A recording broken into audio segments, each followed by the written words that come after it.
So I wanted to wait before I weighed in on this whole Russia stuff, right? Like, for instance, I didn't understand what was going on, who this whistleblower was, why Russia was involved in the first place. But eventually I did think that it was important to cover this. That's the big thing.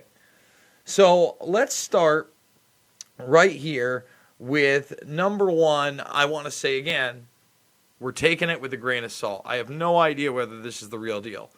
Secret spy footage from bedrooms of Epstein's estate revealed in shocking blackmail tapes, really DVDs and pictures, if you actually listen or read this article. Now, this is Radar Online, and the reason that this is bigger than what's out there in the media yesterday and today is because this guy, Jean-Marc Dugan, gave them an exclusive interview. I'd say it's about 10 minutes of this first podcast. I'd say it's worth listening to.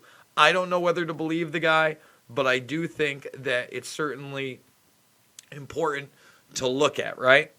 So let's start with that. Dugan put out a press release that he was in Russia seeking asylum because MI6 was after him based on the fact that he had been sent digital copies of files that he once had that were raided by the FBI. So let me slow down. He claims that this guy Dugan, and you should go to Radar Online and listen to this. You can listen to the tone of his voice because he makes some other big revelations that we're going to go over, right? But definitely go check it out. He claims that Joseph Ricari, Ricari is the guy that did this initial Palm Beach investigation, gave him a bunch of DVDs and a bunch of files to scan, and that he had them on his hard drive, and in 2016 the FBI raided him. He also believes that he's been smeared because he was trying to take down corruption in that department. Now, when he talks about Ricari, he says, he died suddenly of a sudden illness. The guy was fit as a fiddle. He was 50 plus. It was the same time that all of this stuff started to heat up again. And I did cover that when it happened. And I also mentioned that in the James Patterson novel, Ricari is, obviously a recurring role and character in that story. And you need to read it because the documents that you do see about him shows he was vigorous. So that lends credence to this guy's story. Now, he currently says that he never looked at these files, but he got a digital copy of all this stuff again from an anonymous source after having them. It sounds like a fantastical tale. I don't know whether it's true. He then says he's given these files through Veracrypt, and Veracrypt is what was used to encrypt the Dark Overlord files, right? So the Dark Overlord files did have a lot of information in them, and by the way, there's still 2 tiers that have not been decrypted. So he says there are 5 people who have the files, but they don't have the encryption key, and these keys are long and so random that at least through brute force you would never be able to stop it. Maybe through some kind of quantum computing miracle you could get into these files. And he says, he basically says he has set up a dead man switch. There's a lot of talk out there about dead man switches these days. Epstein's dead man switch, this dead man switch, etc. Well, the question is, and this guy says a lot of things that are interesting. Number one, he says that he was meticulous, right? That there is no doubt that he, number one, was surveilling every single room and did have dirt on them. And he says, he was trying to get them to sleep with underage girls unknowingly. Okay, one. He also gets asked whether he thinks Epstein was intelligence. And he doesn't go as far as to say he was definitely intelligence, but he goes, do you think that I think he was taping people and then sharing that with U.S. intelligence for blackmail purposes? He said 100%. 100%.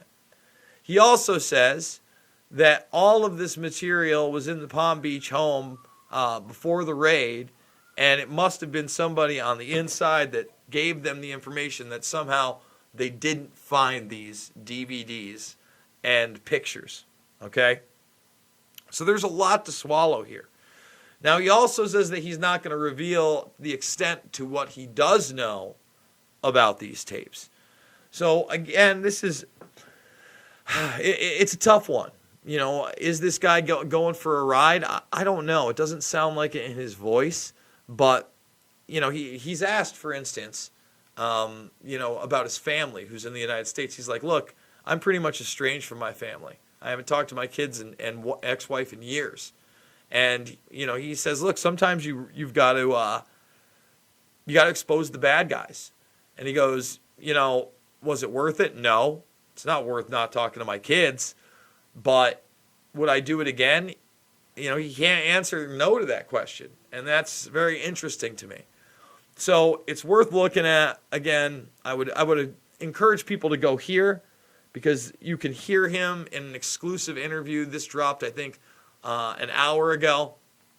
And you can make your own decisions on that. Now, the New York Post is reporting that Jean-Luc Brunel is currently in South America. That's tough. Ghislaine Maxwell, she was reported to be on the East Coast, and then all of a sudden there's pictures of her on the West Coast. And then there's allegations that she may actually be overseas. And a lot of that stuff was through the Post. You know, the West Coast pictures were through the Post. The post-mortem pictures of Jeffrey Epstein on his way to the hospital were through the Post. So, you know, it's tough, but here you go. The modeling agent accused of scouting young women for Jeffrey Epstein has been located in South America, according to new reports. Brunel vanished after the multimillionaire sex fiend's jailhouse suicide last month. It's unclear which country Brunel turned up in, the Telegraph reported, citing reports in La Person. So if this is a Telegraph report, maybe that's a little bit more credible. It is also unclear whether prosecutors have spoke to him. And remember, we now have the raid of mansion in Paris. The fact that this does seem to be extending. However, you know, when we go back to this, Dugan, the person in question, John Mark Dugan, the person in this interview, claims that he thinks the FBI is covering this up. They're in an active cover-up for Epstein. And would that make sense if, in fact, like Acosta was allegedly told, according to Vicky Ward, he was intelligence? Would there be a cleanup job by the FBI?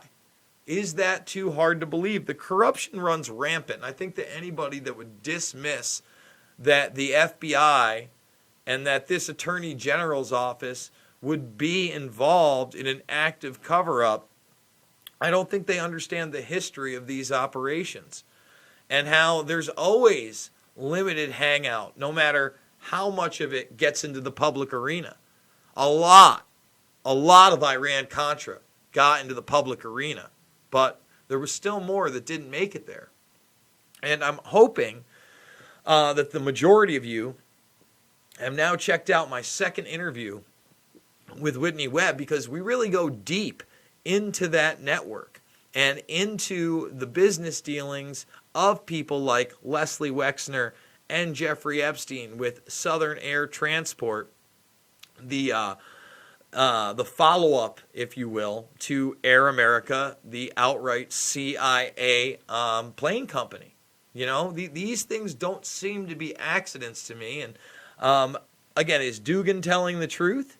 But I don't know. He says he knew Ricari personally. Again, he states that not only do 5 people have this, and he has a system in place, a dead man switch if he turns up missing, and he says he's got an asylum in Russia.